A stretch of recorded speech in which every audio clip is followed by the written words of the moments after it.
कानी बहू।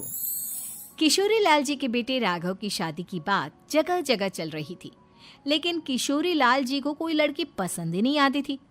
और उसकी एक ही वजह थी, किशोरी लाल जी का लालची होना।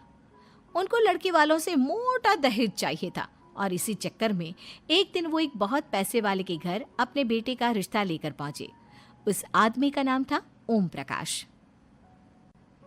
देखिए किशोरी लाल जी, मेरी एक ही बेटी है और मेरी सारी संपत्ति जायदाद सब कुछ मेरी बेटी नैना का ही है।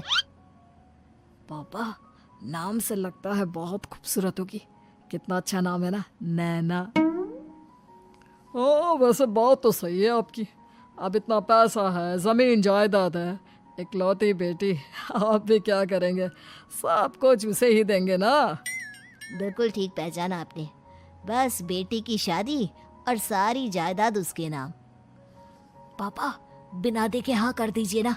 इतना अच्छा रिश्ता फिर कहाँ मिलेगा? माला माल हो जाएंगे हम।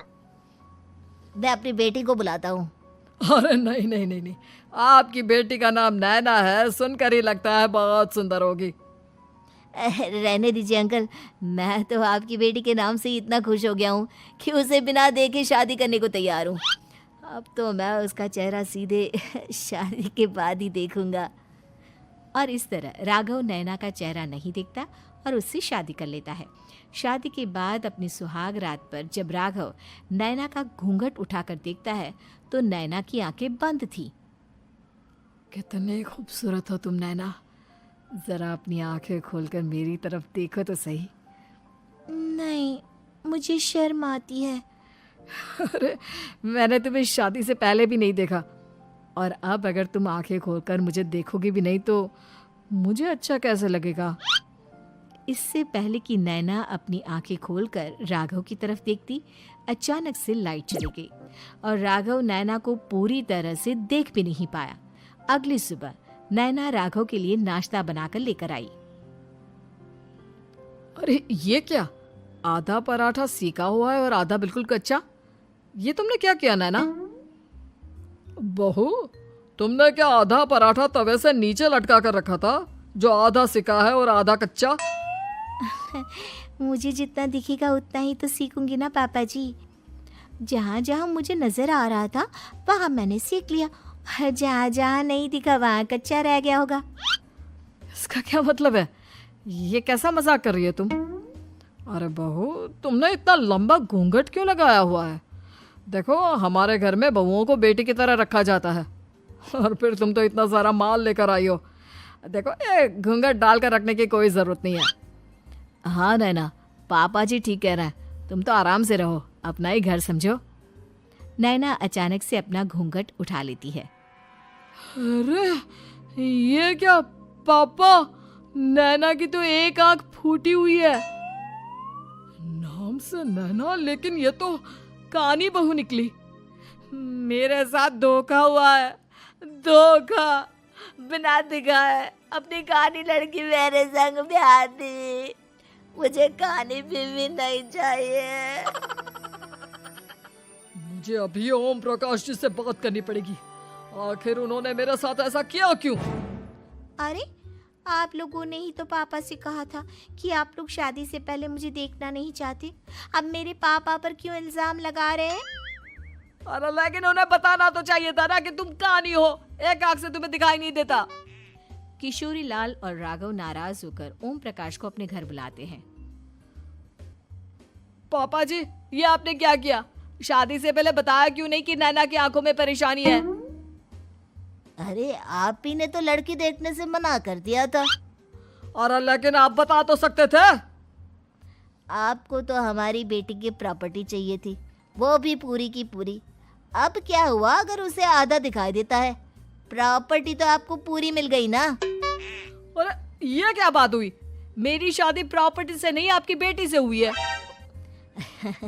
अब ये तो पहले सोचना चाहिए था, तब तो मेरी प्रॉपर्टी देखकर तुम्हारी जुबान लप लपा रही थी। लेकिन मैं कानी लड़की को अपनी बीवी बनाकर नहीं रख सकता। पापा, कुछ करिए ना आप। हाँ, करता हूँ। देखिए ओम प्रकाश जी, आप हमारे साथ ऐसा नहीं कर सकते। और तुम देखो, अगर तुमने मेरी बेटी से शादी तोड़ी ना, तो जो भी प्रॉपर्टी मैंने तुम्हें दी है वो तो पूरी की पूरी वापस ले ही लूँगा, और आधी प्रॉपर्टी तुम्हारी भी लूँगा। अरे मेरी आधी प्रॉपर्टी भला क्यों लेंगे आप? इसलिए क्योंकि मेरी बेटी को आधा नजर आता है और उसकी नज़र अभी तक तुम्हारी आधी जायदाद पर ही पड़ी है।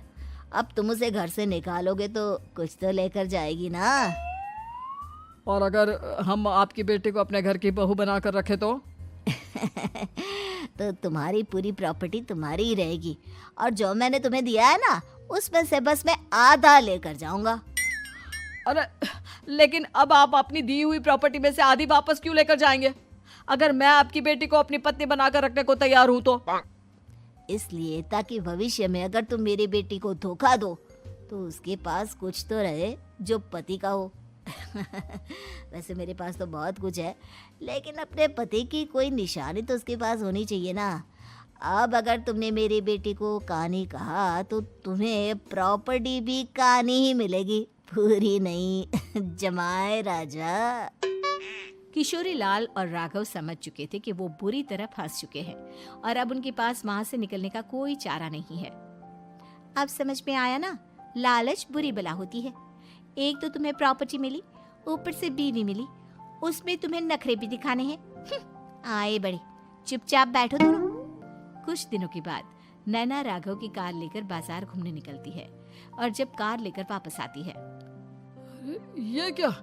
एक तरफ से मेरी गाड़ी पूरी खराब हो चुकी है।